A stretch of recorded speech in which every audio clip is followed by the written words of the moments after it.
I'm Annie, And I'm Leah. and this is Lactation Business Coaching with Annie and Leah, where we talk about the smart way to create a compassionate and professional private practice. Let's dive in.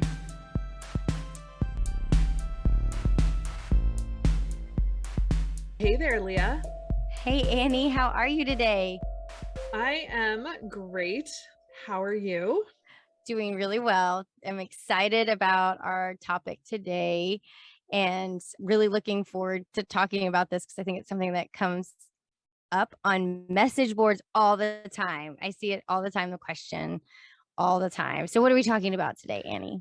We're talking about online courses for business and marketing, aka the thing I spend too much money on. Me too. Me too. I've fallen prey. I have fallen prey. I think all of us do. They're so alluring. You're going to be a 7-figure earner by next week if you just take this 10-day course. They can really get you drawn in. I am very susceptible to marketing, even though I feel like I've studied marketing enough. I can take a sales page and I can break it down and be like, okay, here's where they're using this pressure tactic, and here's where they're like appealing to social proof and, identifying pain point. But then I'm still like, but it also sounds really cool. And I just recently talked myself out of, and I really had to talk myself out of paying way too much money for a course that I literally don't need. I was like, I do not need this. And what I had to do was I had to sit down and look at the actual offerings. Here's what you're going to get. And I had to read through each section and say, I do not need that. I do not need that. I do not need that. I'm kind of interested in this. And this one thing I could probably find on YouTube. Right. And I'm just not going to spend this money for this one little thing. But my gosh, this shiny sales pages and like and the they're fancy so good at it. promotions.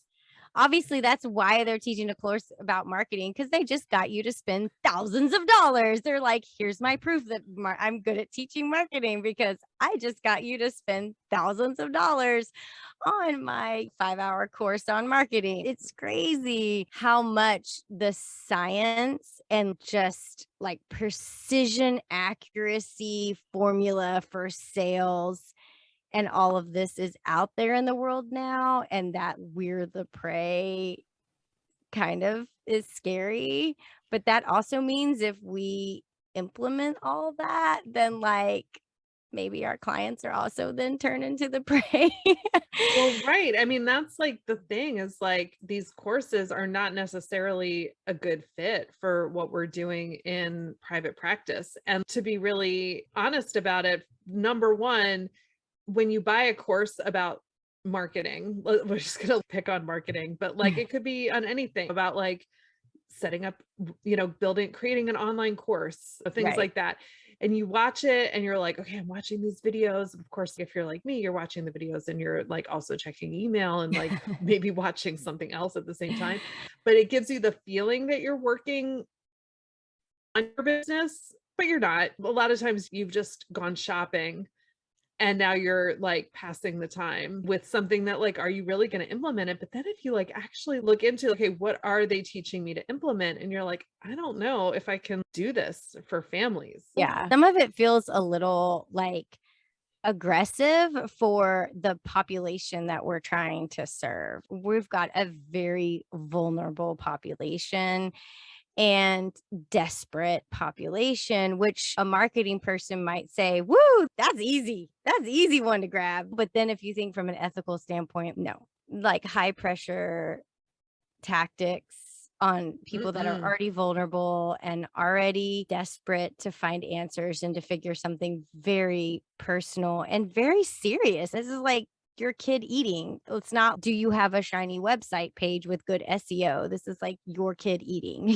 So I feel like it can be really hard in the classes that I've taken to kind of take the information they're sharing and then try to get it to fit into our business model. I always found so challenging, and I would do their exercises and go through their processes.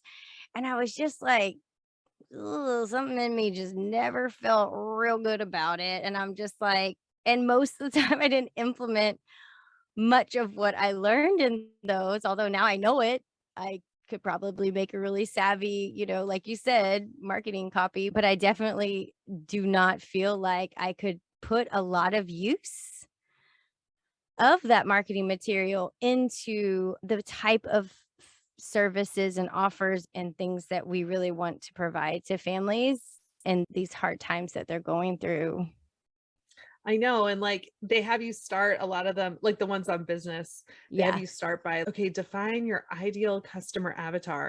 And I'm kind of like, I don't know, somebody that wants to feed their baby I know. I'm like, okay, so that's who, like basically every yeah, parent on the planet, I'm free I mean, Tuesday, like look yeah. online, I can help you or I can't, like I'm a clinician. And then you start to go really dark with, okay, let me amplify your pain points. Okay, if you don't work with me, your baby's going to die. Like how's that Yeah, for a pain like, point? no. Yeah. And then you look, and a lot of them, and these are like the big courses, and this is something I've been following and I have been interested in coercive marketing and high pressure tactics, is that they are harmful when applied to families. So like one of them is they teach you that, and I think this is like in the direct sales world, they'll teach you like to make sure you make, close on the Close. close on the Yes. call. So have a call with somebody, and then and like doing things like sending them in the other room and getting another credit card, like you can split the payments, like you can afford this. What are you going to spend it on anyway? What is more important to spend your money on than your baby? Do you really Yes. want this? If you're not going to, and these are the things, if you like are aware of it and alert to it, and then you look at the sales pages for some of these online courses,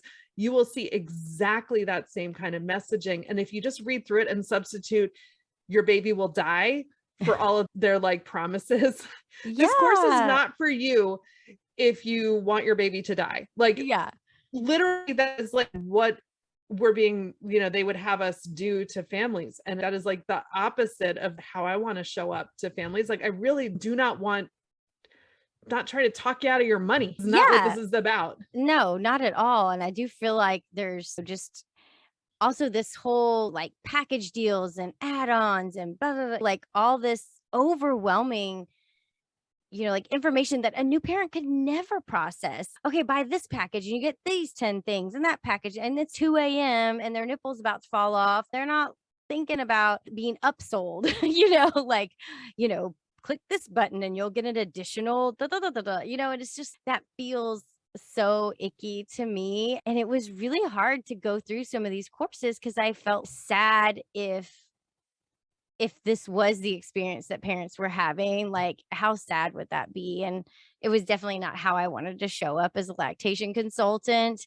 And I definitely struggle like you with all these different prompts and things. I'm like, there's literally no way to word this or use this idea in our world. It's been my experience. So it's really frustrating because I'm like, if we had any other business, I think we could really utilize some of these great techniques and strategies. But when we're dealing directly with vulnerable populations in desperate times and trying to give care to anyone that needs it without trying to pick and choose some ideal person out there, then I really feel like we have to move away from some of that coercive and like high pressure strategies. Yeah, absolutely. We need to help people feel safe. And I think to harken back to our last episode about stress as family face, not to be an additional source of stress to them. Yes. Like we have an appointment booked and I'm going to show up and I'm going to ask you some questions and we're going to talk and we're going to take it from there. I'm not going Yeah. to try to tell you the way to success is to book a 5-visit package with me. And that is how you're going to get where you need to go. No, I don't know how many visits. How can I possibly know how many Right. visits? And how can I possibly make you a promise that if you invest this amount of money in me, you're going to have this outcome? I can't promise that. No, there's so many variables. And I think that's why the healthcare field has a really hard time crossing over with a lot of the marketing fields because you can't provide many promises. And that's what a lot of marketing does. I'm going to promise you this, I'm going to promise you that. And then that makes you want to buy it because you've been promised. And in healthcare, there's no way to do that. There's like way too many variables, way too many things outside of control. We can't really utilize those. I do feel like there's some business courses that can be helpful because there is a lot of like entrepreneurship that like sure as heck I didn't understand when I got into this, how to use like QuickBooks and how to keep on top of all the just organizational skills that I needed. I loved my classes and courses. Like I took a course on like how to optimize Gmail. And I just thought that was so cool because I'm like, things I will never think of in my entire life and never going to figure out on my own. It was so eye-opening and actually like a very pleasant break from normal clinical lactation stuff.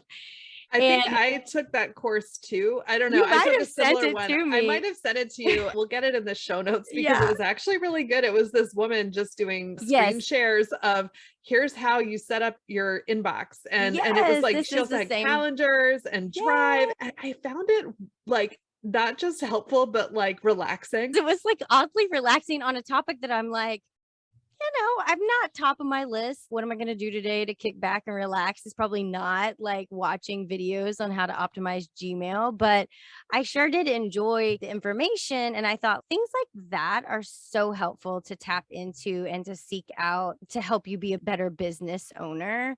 But I think in the world of marketing, we kind of have to look elsewhere and not maybe to some of these like well-known courses that promise you to be 7 figures in And the other thing a is month. like there are good courses out there about social media, for example, like Jasmine Star, I think is the person who does like all the social media, and she's got the social curator that you can buy like photos and captions from her. And I did that at one point. And I do feel like those are good starting out points to understand this is somebody who is versed in the language of social media.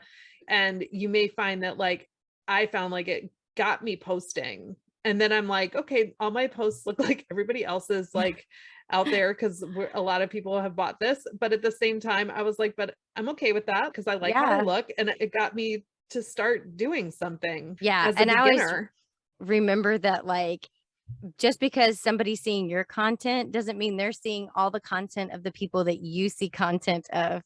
You think about that. That's a Like good they're not point. on your content pool or like all your same people. They've got their own. You're just the one little tiny speck on their big web of people. So it's like most of the time that probably wouldn't even be the experience that your content looks like everybody else's, because guess what? They probably don't even have the same pool of content that This is they're true. looking at versus you're looking at. So I do think there are definitely some valid options out there when it comes, especially to like business information, business things. And certainly like with the Gmail, there's lots of tools out there that can help you stay organized with your business. And then taking online courses about those tools, I found really helpful. At one point, we were using Trello to just like for business organization and like business tasks and stuff like that. And I took like a whole Trello course, and that was really helpful. I And think I took that course too. I think we I take think all the that same was things. like I think they have the Boss Project shop Yeah. now, and Yes. Abigail and Emily, they were like super cute, like millennial, Oh, like totally. online entrepreneurs, but I actually like their vibe a lot. Like I find them Yeah. to be like not like sleazy at all. Because Yeah. I often think of like with online entrepreneurs, I think that a lot of them are pretty sleazy, and like it's hard to find the ones when you Like find that the ones that genuine. aren't, that are genuine, you're like, oh, you actually know something that you actually want to teach me, Yeah. and that there's value here, and not to get seduced by the sales page. You and I are big fans of Chandra Matos. She was just in our deeper dive last month about marketing, and she has a Yes. course on SEO. And I would listen to Chandra break down super complicated technical and clinical topics any day of the week because her brain is like the most deepest thing. She's so smart. And when Chandra was like, I have an SEO course, I was like, take all my money, please, Yes. Chandra. I will definitely take your course. That I've been working my way through it slowly. And I also like courses about personal finance and budgeting and taxes and things like that. I like to pretend like those things don't exist until my accountant calls me and says, Leah, we're going to have to talk about all the things. And I'm like, I don't want to talk about it. Listen, if you want to give me like a free spreadsheet template to download that I can then start populating with my own information, oh my like gosh. I'm such an easy mark. Send me your sales page. I'll buy. Gosh. Now we know how to make money. Take Annie's money. Oh my gosh, it's so funny how different things appeal to different people. That makes me feel like slightly nauseous.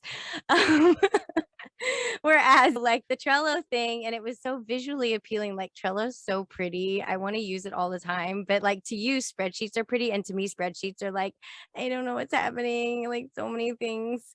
And then Trello's I wouldn't say they're pretty, but I don't know. I might have some dopamine receptor in my brain that really likes to totally. see a filled in spreadsheet. That's hilarious. And I am like all about the very clean looking list. If you can give me just a really pretty list that I can like tick the boxes, I feel like so good about life. And sometimes I make lists about things that I've already done so that I can tick all the boxes. So I need a course on how to like create lists so you can just have I always have think all the boxes filled. you need a bullet journal course, Oh, I apparently. I love think, bullet journals. yeah. Yeah, See, that makes totally. me want to run away. Isn't that so funny? So funny. Different strokes for different folks. But I do know that Annie and I, like, we did our USLCA conference or workshop, and we just had so much fun with it. And when we were thinking about, man, could we do another one of these workshops? Like, top of the list that came up from the first one, and that like we were so excited about was like people really want to talk about marketing. And I think it's this very topic right here is that you can go search online and get all these marketing things, but they just don't feel like they're going to fit for what we're doing. And in inspiration of that, we decided to create a marketing panel for our next USLCA workshop. And so tell us more about that, Annie. Yeah, I am super excited about it. So we did a private practice workshop called Nurture Your Private Practice, Build Sustainability back in February. We are coming back in June to talk again, and we have a similar lineup. Some of the people that were with us in February, Allison Porter, who's an attorney, she's going to be talking more with us about ethics and how to be ethical in how we set up our private practice policies. We have Jenny Schottmiller, who's a CPA and a therapist, and she has a membership called Simple Profit that I'm a big fan of, that is a lot of DIY finance stuff. And she's going to be talking with us about budgeting and forecasting, how to actually guess how much money you're going to make, which sounds like magic to me, but apparently it's a Right. real thing that real business owners do. And we have Rachel Carey McElwaney, who's going to do more on energy leadership. And we're going to be really talking about what happens to people whose natural energetic tendency is towards helping, what burnout looks like and what happens to us if we don't take care of ourselves, and how we can so easily get sucked down into burnout. We've got Brandy Mitchell coming back to talk about self-care. And I just like always can listen to Brandy talk about self-care. And then marketing, our panelists are Allison Murphy, Erica Dudley, Chandra Matos, and Trine Bradshaw. And Lee and I are so excited that they're all going to join us for this panel. Yeah, I think this is going to be such a great panel when we're talking about this subject that we've just had this long conversation about. Is like they're going to really hone in on what are some of the marketing strategies that we can ethically and leaving us sleeping well at night use on, getting our services in front of the families that may need them so that they can choose us if they want to work with us, and helping families understand what types of services we do offer. Because I think that's always a hard thing for families. Like I said, it's at 2 a.m., your nipple is bleeding, your baby is screaming, and complicated ideas about what you need to do to work with somebody are probably going to be a pain point and have them step away from working with you. So we're going to talk all about marketing and these wonderful private practice owners who are going to share some of the strategies that they've used to help build their practices. And it's people who've been around for a long time, and also people who are just starting out and really starting to build their business. So I'm very excited about that panel Me discussion. too.